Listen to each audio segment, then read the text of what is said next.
Hi everyone, welcome back to my channel. Today I want to talk about unity among the Muslims. Is there such thing? Of course not. Muslims told us or been telling us they pray towards the Kaaba. The reason is for unity. Why they are praying towards the Kaaba? For unity. That's it. Nothing else. But 1400 years, in the past 1400 years, there's never been unity among the Muslims. Not even between, forget Sunni and Shia or Sufi and Ahmadi, even among the Shia or among the Sunni, there's always division. Maybe one is Salafi and and one time there's a group coming to Indonesia. They're Hanafi and Indonesian are Shafi'i. This different madhab in Islam. And the Indonesians, the Muslims, rejected them. They did not want them to come because they're from different madhab.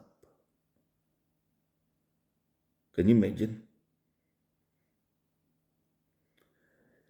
Can you imagine if the Pope is coming and then the Pentecostal like protesting and then rejecting the Pope? Have you ever seen that? Never. Even though it doesn't matter how much the Pentecostals, Christians, do not believe and do not accept the Pope, they don't care whether the Pope is coming or not. But that's not the case in Islam. That's not the case within the Muslim communities. In Indonesia, we have another group, another sect came out. Actually, they are the old sect, but Indonesians are very ignorant. They don't know anything about Islam. You know, so many people, they claim to be descendants of Prophet Muhammad.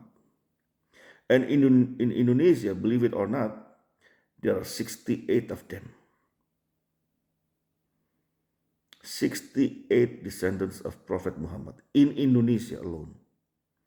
And I think it's more because some of them are not very famous and some of them are very famous. And these descendants from Prophet Muhammad, actually, they act like they're big shot, like mafia, like gangster. And they're not nice when they talk. They're they swear a lot. They use swear words a lot. But yet, thousands and thousands of Indonesia, when they see them, they kiss their hands, they kiss their feet for blessings, which is ridiculous. When Hussein was killed in Karbala in Iraq, only one of his sons let um, was alive. They let him. These Muslims kill everyone except one son. His name is Ali al Sajjad. Can you believe Ali al Sajjad would have 68 descendants in Indonesia? And those Indonesians, they say these descendants, they came from Yemen. From Yemen. A city called Hadramaut. Hadramaut. There are millions of Indonesians follow these descendants of Muhammad. They are, they are called Habib. Habib is a honorific title for descendants of Muhammad, or in plural, Habaib.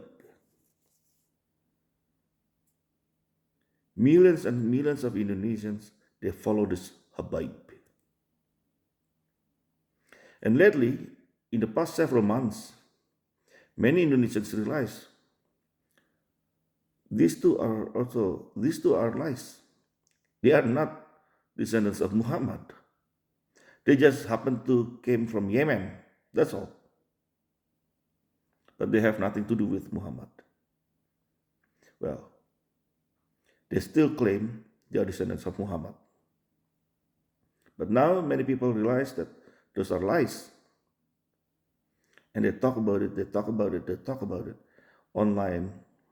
They make videos about this and criticizing them. And yes, they are losing followers, but still, millions of people still following them. In Yemen, the lineage of Muhammad, it says, let me show you.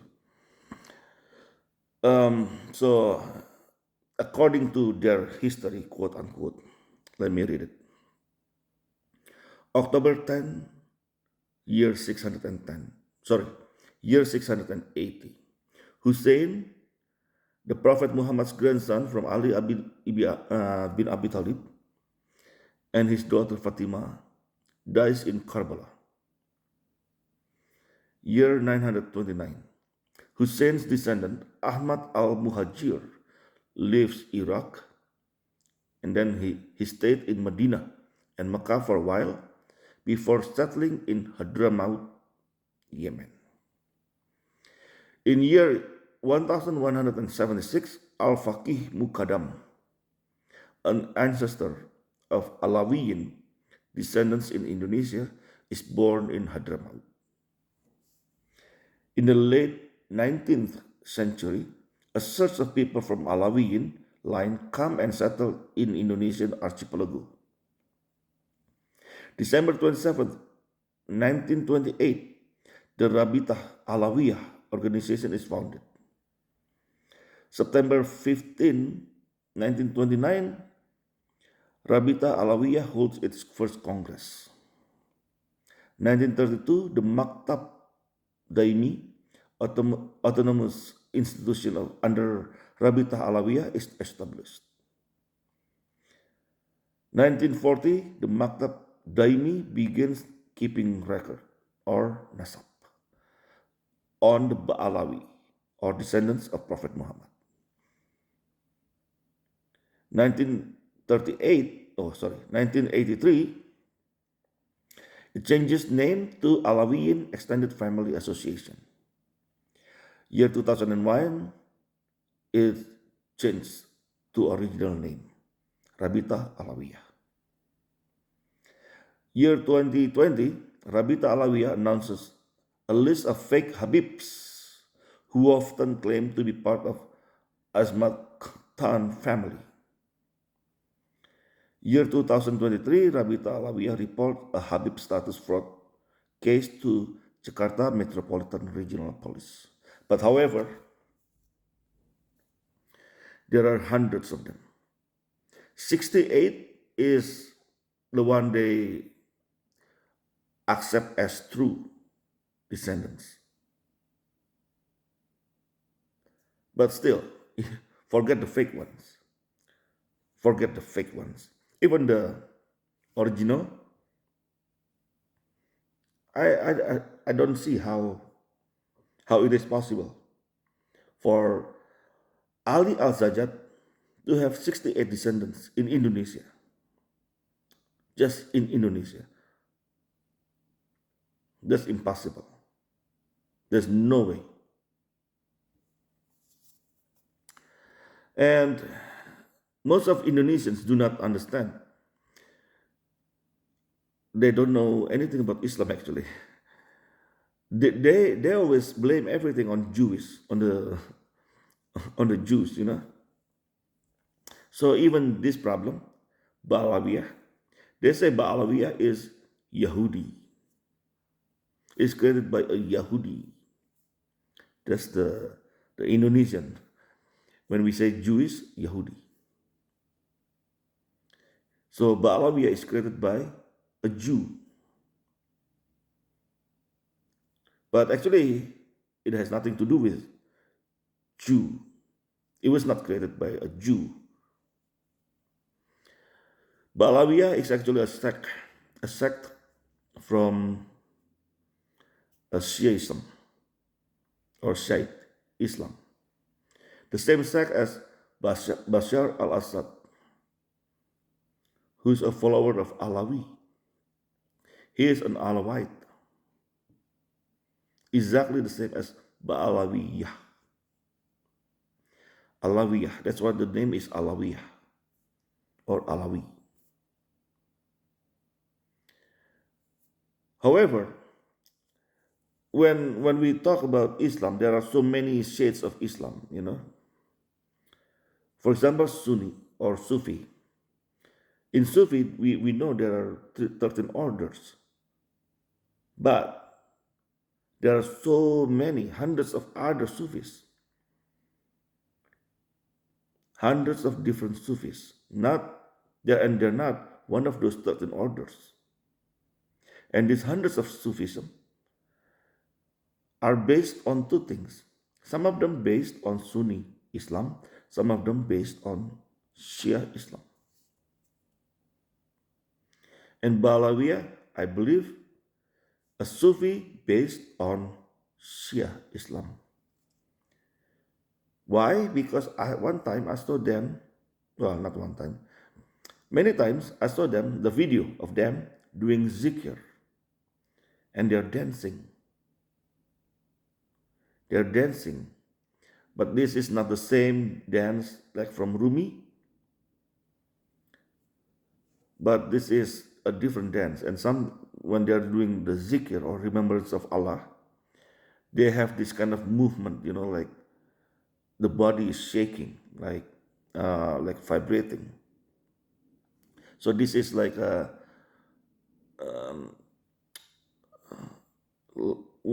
maybe you have seen videos of Muslims, and then some people, they just put techno music and they're dancing like crazy, right? This is similar to that. The kind of dance similar to that. And then sometimes they just sit on the floor and just the upper body moving. That's how I know they are actually Sufi, and they are based on Shia Islam. And this Habaib, those Habaib, they are very, very famous. Many of them are very famous, and hundreds of people watch them talking and giving them money and believe they will get blessing from these people because they're descendants of Prophet Muhammad. Now the Muslims are fighting, well, not fighting physically, but by making videos, and then they're fighting among each other, because Indonesian Muslims are very divided too. Even though most of them are Sunni, but there is Islam Nusantara, which is a very patriotic Muslims. So they're like, even though they're Muslim, they're very patriotic. So everything is about the country. And there are Salafi. And there are people who are Baalawiyah. And this Baalawiyah, actually they are hidden among the Sunni. So people do not know, actually they are not Sunni. Muslims do not know they are not Sunni at all. They just say they are Sunni, but they are not. And of course, there are Shia and Ahmadiyya also. Ahmadi. There are so many of them. There are 400,000 of Ahmadis in Indonesia, 2.5 million Shias in Indonesia. And those who follow Baalawiyah, I don't know how many millions. They say it's about like over 1 million. 1 million people. And that's, even though the way they pray, when they pray, they pray towards Kaaba for unity. But this kind of cases make it clear there's never unity among the Muslims. And that will never happen. Not until the second coming of Jesus Christ. That's for sure. Anyway, for those who follow Habaibs and for those who follow Sunni Islam, whoever you are, God bless you all. Have a nice life.